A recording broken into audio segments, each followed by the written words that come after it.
When we sent out the email about tonight, it mentioned that I don't do requests except when I'm in the mood, and I was. And this one was requested. Jen actually asked about asked me to do something about nervousness. And I wanted to specifically talk about this work in relationship to that possibility in life. How many of you can say that, pardon me, this is the problem with drinking the Monster. How many of you can say that you have never experienced any nervousness, tension, stress, flop sweats, jitters going into an audition or a performance? Is there anybody who doesn't experience that? Really? Because I have some friends who swear they do not experience it at all. None. They're just none. And I think that that's terrific for them.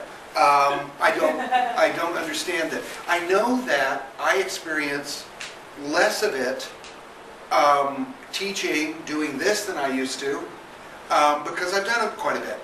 But when I go to take this same work into a new venue, maybe people I don't know, pardon me, when I did the preview class in Washington right after the inauguration, just because it was in a different place, a different group of actors, a city where only a few people knew of me. There weren't so many, there were a few familiar faces to me there, but not many. And I've experienced more nervousness than I do ordinarily. But it's lessened as my life has gone along, for a couple of reasons. One, that I pretty much am doing things that are familiar to me most of the time in situations where one might be nervous. But also, as time went on, I learned that there was just no value in it. It didn't do me any good. It didn't make me better. It didn't, and some people swear it does. Some people go, I want to get nervous because it sends me in with a rush of adrenaline. I did not experience that. I got the rush of adrenaline, but essentially it just made me halting and confused when I had it. It wasn't really a positive thing. So over time I've also just gone, there's no upside to this for me, and that I think has also caused me to just logically lessen it in my life. But I still experience it some of the time, and I know that seemingly everybody in the room experiences it some of the time as well. How many of you would say that it affects you virtually every time you have to perform? And how many of you would say it gets distinctly in the way? You'd be better without it. Okay, good. Well, then it's worth talking about. All right. I want to lay out some groundwork because I did a lot of thinking about some teaching I used to do and don't do anymore that had to do with this subject. I thought about some of the stuff that we talked about in the myth lectures. So you may hear some pieces that you've heard before. But I think that there's a logical basis that we have to talk about when we talk about nervousness. Because nervousness is just another name for what? Fear. Okay? It's a particular kind of heightened, physical, for most of us, kind of fear reaction.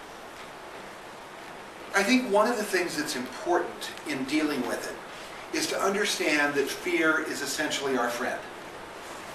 We are given fear by nature for a very, very, very good reason. It's an early warning system and a response heightening system. It is there to alert you that there may be some danger and that glandularly you should rise to this occasion, run a little faster, go up the tree, hide under the rock.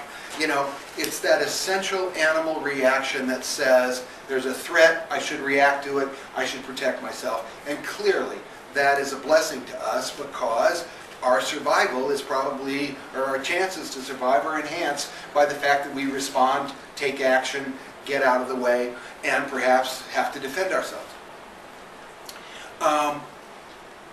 So I think that it's important when it is not doing you any good, when it has come up in a situation where you don't want it, and where it essentially is useless, I think you are well served to remember that at base, it's a good thing. It isn't something you should completely eliminate. It isn't something wrong with you. It isn't something bad in the world. It's a gift to us that we have a fear response. But we also understand that we want to manage it in certain situations, that we want to use it for its effect to heighten our survival chances, but we do not want to dwell in it. We don't want it to shut us down when we're looking to perform well. And what we really don't want to do is the thing that human beings are most likely to do with fear, which is imagine it. One of the great differences between us and the other animals, as you've heard me point out, is that we, human beings, are given the gift of the abstract mind / imagination. It's a great thing. It makes all kinds of things possible for us that the other animals don't enjoy. You know, the other animals don't enjoy love. They don't enjoy poetry. They don't paint. They don't have art. They don't have all the things that our imagination delivers.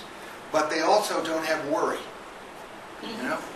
The beavers do not sit around going, I wonder if there'll be enough logs next year. Wow, what if there isn't enough logs to build a dam? Geez, what would I do? I don't know, who could I call? You know, they don't do that. They don't do it. And it's, for beavers, a good thing. We do that. We start rolling on all kinds of things that we are either making up entirely or spinning from what they really are into a larger issue. You all do it. You all know what I'm talking about. Now, again, we wouldn't give up our imaginations. It's a gift to us. Our abstract minds, we wouldn't say, oh, you know, I'll turn it in. If I never had any worry, if I never had apprehension, if I were just like everything was fine, I'll just turn in my imagination. Well, of course, we wouldn't do that. You know, fantasy we'd have to give up. That would be a shame. So we're not turning in our imaginations either. We're not turning in fear. We're not turning in our imaginations. So that place where they collide, we just have to live with, which is we're going to fear things. Like nervousness at an audition. What are you going to fear there? Failure? Does the nervousness help? Does anybody take out a gun at an audition and go, I hated that, bang! You know? But it feels like, doesn't it? It feels like something like that could happen.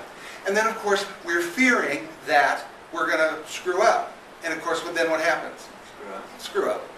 You know, it literally produces itself. You've all had that experience. You know, if I hadn't thought of that, I wouldn't have, if I hadn't thought that I could drop a line, I wouldn't have dropped the line. But as soon as I got scared that I was going to drop the line, I dropped the line. You've all had that kind of direct experience where it has had immediate results. Exactly the thing you were afraid of, you produced.